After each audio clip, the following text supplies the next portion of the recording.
প্রথম দফার ভোট গ্রহণ পর্ব শেষ বাংলা বেশ কয়েকটি এলাকায় উত্তেজনা দেখা যায়। খয়রাসুর ব্লকের যদি কথা বলি তাহলে সেখানে 65 নম্বর বুথে ভোটারদের বাইরে দাঁড়িয়ে থাকাকে কেন্দ্র করে উত্তেজনা ছড়ায়। অভিযোগ যে ইভিএম এ গোলমালের জেরে প্রায় আধ ঘন্টা সেখানে ভোট গ্রহণ বন্ধ ছিল এবং তার জেরে বিক্ষোভ, এবং সেই বিক্ষোভ থেকে কিন্তু কেন্দ্রীয় বাহিনীর সঙ্গে ভোটারদের প্রথমে বাকবিতণ্ডা শুরু হয় এবং অভিযোগ উঠছে যে তারপর কিন্তু পরিস্থিতি একেবারে বেগতিক এবং পরিস্থিতির সৃষ্টি হয় এবং পুলিশের গাড়ি ভাঙচুর করা হয়। উত্তেজিত জনতার একাংশ বাহিনীর দিকে তেড়ে যায়, বাহিনীর দিকে ইট ছুটতে উদ্যত হন তারা, তেমনও কিন্তু ছবি সামনে এসেছে। এবং ঘটনায় জখম হয়েছেন কেন্দ্রীয় বাহিনীর কয়েকজন জওয়ান এবং এক জওয়ানের গাল থেকে রক্ত বেরোতে দেখা যায়। পুলিশের একটি গাড়িও ভাঙচুর করে উত্তেজিত জনতা। পরিস্থিতি সামলাতে পিস্তলও বের করতে হয় পুলিশকে। বীরভূমের খয়রাসুলে ঘটেছে এই তুমুল অশান্তির ঘটনা। রীতিমতো খণ্ডযুদ্ধ, সেখানে খণ্ডযুদ্ধের সৃষ্টি হয় এবং ভোট শেষের আগে যেভাবে তপ্ত হয়েছে এলাকা, কেন্দ্র বাহিনীকে মারধরেরও অভিযোগ রয়েছে, গাড়ি ভাঙচুর করা হয়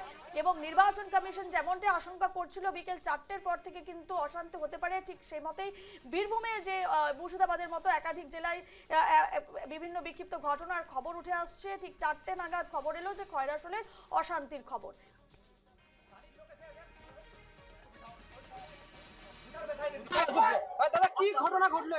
আমাদের এখানে সকাল থেকে শান্তিপূর্ণভাবে ভোট প্রক্রিয়ার কাজ চলছিল।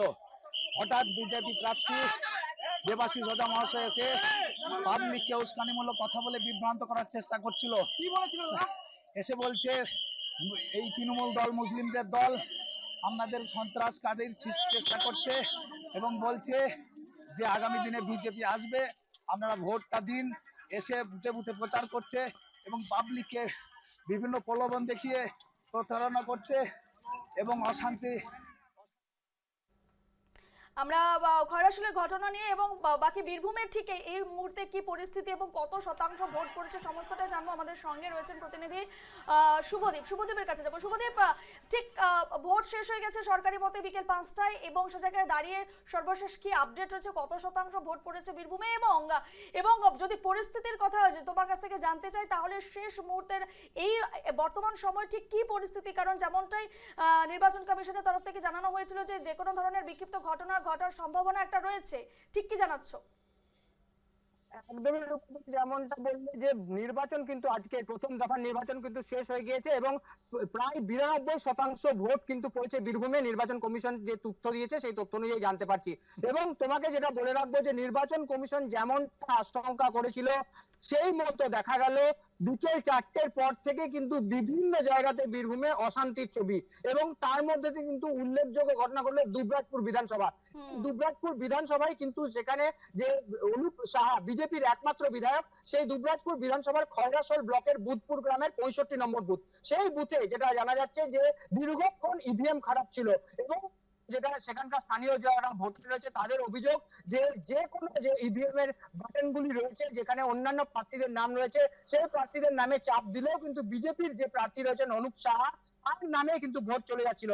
এমন একটি ভয়ঙ্কর অভিযোগ তোলার ফলে কিন্তু স্বাভাবিকভাবে ভোট গ্রহণ ওই 65 নম্বর বুথে বুধ গ্রামে সেখানে কিন্তু বন্ধ করে দেওয়া হয় বেশ কিছুক্ষণের জন্য এবং উত্তেজিত হয়ে পড়ে ওখানকার স্থানীয় জনগণ। এবং তারপরে যেটা দেখা যাচ্ছে যে কেন্দ্রীয় বাহিনীর জওয়ান, পুলিশ কর্মী তাদেরকে ঘিরে কিন্তু শুরু হয় এবং তারপরে দেখা যায় এক প্রকার ইট বৃষ্টি শুরু করেন ওখানকার স্থানীয় মানুষজন এবং তার সঙ্গে সঙ্গে ব্যাপকভাবে কিন্তু অশান্তি শুরু হয়ে যায় এবং সেই ইটের আঘাতে কেন্দ্রীয় বাহিনীর জওয়ানের একজনের গালে চোট লেগেছে এবং পরবর্তীতে প্রচুর সংখ্যক কেন্দ্রীয় বাহিনীর জওয়ান সেখানে পৌঁছে যায়, তার সঙ্গে সঙ্গে পুলিশ বাহিনীও পৌঁছে যায় এবং যে বুথটিতে অর্থাৎ 65 নম্বর বুথ যে বুথে কেন্দ্র করে অশান্তি হয়েছিল সেখানে কিন্তু বেশ কিছুক্ষণের জন্য গেট বন্ধ করতে বাধ্য হন নিরাপত্তা যারা রক্ষীরা রয়েছেন তারা এবং গেট লক্ষ্য করে নিরাপত্তা যারা রয়েছেন কেন্দ্রীয় বাহিনী এবং তার সঙ্গে সঙ্গে পুলিশ কর্মী তাদেরকে লক্ষ্য করে ইট ছুটতে থাকেন এবং পুলিশকে দেখা যায় বন্দুক অর্থাৎ পুলিশের যে সার্ভিস রিভলভার করছেন। মানে পরিস্থিতি তোমাকে রূপা বলতে পারি যে এমনই ভয়াবহ ধারণ করে সেই মুহূর্তে সেখানে, যার ফলে কিন্তু পুলিশ নিজেদের নিরাপত্তা পাশাপাশি ওই বুথ লুট হয়ে যাওয়ার একটা সম্ভাবনা ছিল, সেই কারণে কিন্তু এমন পরিস্থিতি সৃষ্টি হয় এবং অন্যদিকে কিন্তু সেখানে প্রচুর পরিমাণে কেন্দ্রীয় বাহিনী এবং তার সঙ্গে সঙ্গে পুলিশ গিয়ে পরিস্থিতি নিয়ন্ত্রণ করে এবং ভোট গ্রহণ তারপরে শুরু হয়েছে। তবে অশান্তির ফলে কিন্তু স্বাভাবিকভাবে উত্তেজনা চলেছে এবং বিজেপি সরাসরি তৃণমূলের বিরুদ্ধে অভিযোগ করেছে যে তৃণমূলের তরফে কিন্তু এই ইচ্ছাকৃতভাবে বিকেল 4টের পর থেকে এই ধরনের অশান্তি করা শুরু করা হয়েছে। অন্যদিকে তৃণমূল তাদের বিরুদ্ধে ওঠা অভিযোগ অস্বীকার করেছে এবং জানিয়েছে যে কেন্দ্রীয় বাহিনীর জওয়ান তার সঙ্গে সঙ্গে পুলিশের একাংশ এবং ওইখানকার যে সমস্ত প্রিসাইডিং অফিসার যারা ভোট কর্মীরা রয়েছেন তারা কিন্তু নিরপেক্ষভাবে কাজ করছিলেন না, সে কারণে স্থানীয় মানুষজন উত্তেজিত হয়ে পড়ে।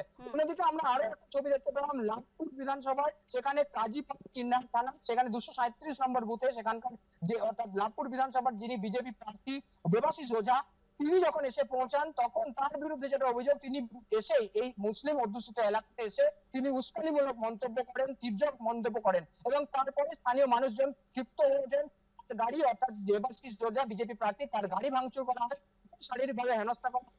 পরবর্তীতে বিরাট পুলিশ বাহিনী লাভপুর কিন্নার এবং তার সঙ্গে সঙ্গে কেন্দ্রীয় বাহিনীর জওয়ানরা এসে পৌঁছান এবং ইতিমধ্যে এই ঘটনায় দুইজনকে আটক করা হয়েছে এবং ওই যে বুথ 237 নম্বর বুথ, সেই বুথটিকে কার্যত ঘিরে রেখে একদম কিন্তু ভোট গ্রহণ প্রক্রিয়া চলছে এবং ধীরে ধীরে কিন্তু পরিস্থিতি স্বাভাবিক হয়েছে। এখন এখন সব পরিস্থিতিটা থেকে যে ছবি আমরা এখন দেখছিলাম পরিস্থিতিটা বীরভূমে, কেমন শুভদীপ? এত কিছু হয়ে গেল আজ বীরভূমের বুকে, সে জায়গায় দাঁড়িয়ে বর্তমান পরিস্থিতি কি নিয়ন্ত্রণে আছে কিনা সেটা জানতে চাইছি। একদমই তোমাকে যেমনটা বলছিলাম আমি, যে সকাল থেকে যে ছবিটা আমরা বীরভূমে দেখছিলাম, অর্থাৎ প্রতি 2 ঘন্টা অন্তর প্রায় 20% করে ভোট গ্রহণ হচ্ছিল এবং বিকেল 5টা পর্যন্ত কিন্তু 91 বা 92 বলা যেতে পারে, 92% ভোট গ্রহণ হয়েছে।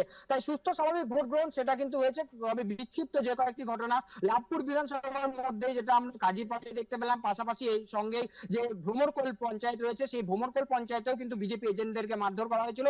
পাশাপাশি মুরারে সেখানে কংগ্রেস কর্মীদের মাথা ফাটে, তৃণমূলের বিরুদ্ধে সেখানেও অভিযোগ উঠেছিল। এই বিক্ষিপ্ত ঘটনার পরেও কিন্তু শান্তিপূর্ণভাবেই বীরভূমে নির্বাচন হয়েছে, এমনটা কিন্তু নির্বাচন কমিশন সূত্রে জানতে পারছি।